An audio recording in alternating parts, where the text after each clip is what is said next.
Welcome to Business Book Daily, where we pull one useful idea from one business book and turn it into something you can actually use. Today's book is Exactly What to Say by Phil M. Jones. Jones is a sales trainer, speaker, and author known for teaching practical language that helps people communicate with more influence. Before we get into the book, today's episode is sponsored by CommissionOnly.com.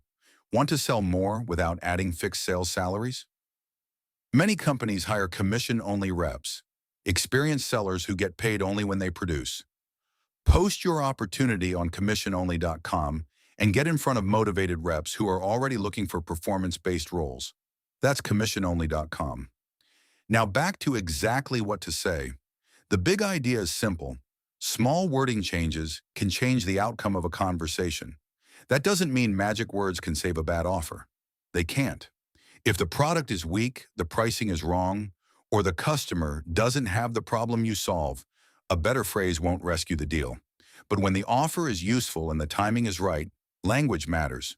The right phrase can lower resistance, create clarity, and help someone move from uncertainty to action. That's why this book is useful for business.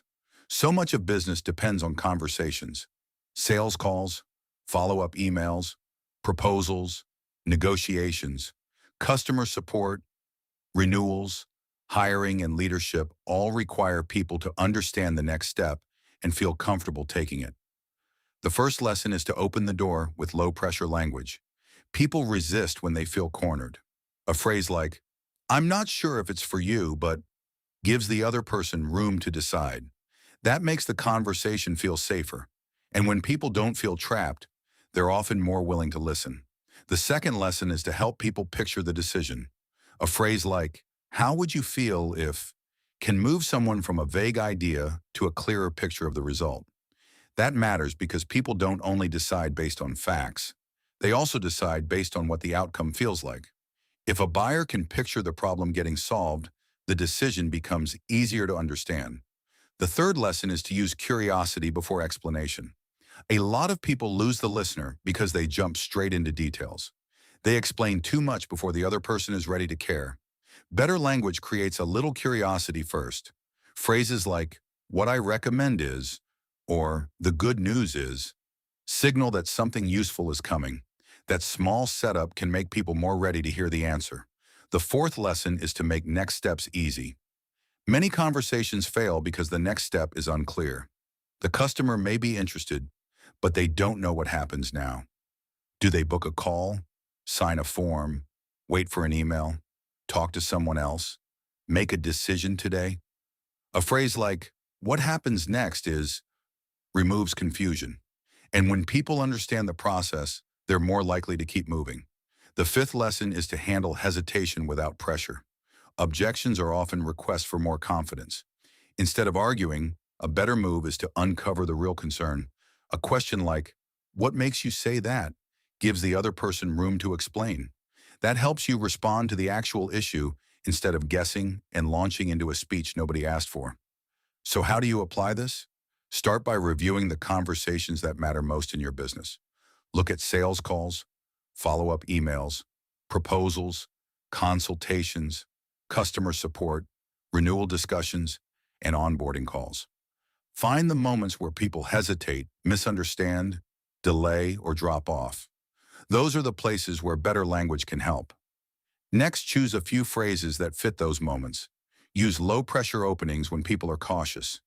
Use clearer next-step language when people are confused. Use better objection questions when people push back. Don't try to sound scripted. That's the fastest way to make a normal conversation feel like a hostage note with a CRM login. Use the phrases naturally, then practice with your team. Role-play common customer situations and rewrite clunky language into clearer wording. The goal isn't to manipulate people, it's to make the conversation easier to follow. Finally, track what changes. Watch response rates, booked calls, close rates, customer clarity, and follow-up speed. Better language should make decisions smoother, not just make conversations sound more polished. Here are 3 insights worth sharing. First, small wording changes can create big business results because people respond to framing. Second, good sales language doesn't pressure people. It lowers resistance and makes the next step clearer. Third, the right phrase won't fix a bad offer, but the wrong phrase can weaken a good one. Exactly what to say is worth reading if you sell, negotiate, present, lead, consult, or handle customer conversations. It's also useful if you want to improve follow-ups, objections, calls, and closing conversations without sounding pushy. You might skip it if you want a deep psychology book instead of a short, practical communication guide. Today's closing sponsor is memoirghostwriting.com. Many of the best business books begin as ideas leaders have been refining for years, frameworks, philosophies, and lessons learned the hard way. Writing the book forces those ideas into clear form, and once they're on the page, they can travel far beyond a single conversation or presentation. At memoirghostwriting.com, we write memoirs and business books for entrepreneurs, founders, executives, and industry experts.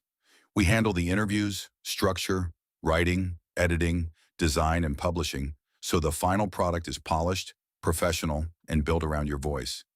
If you've ever thought about what a business book could do for your authority, speaking, consulting, lead generation, or legacy, visit memoirghostwriting.com. That's it for today's Business Book Daily. One book, one useful idea, and one smarter way to build.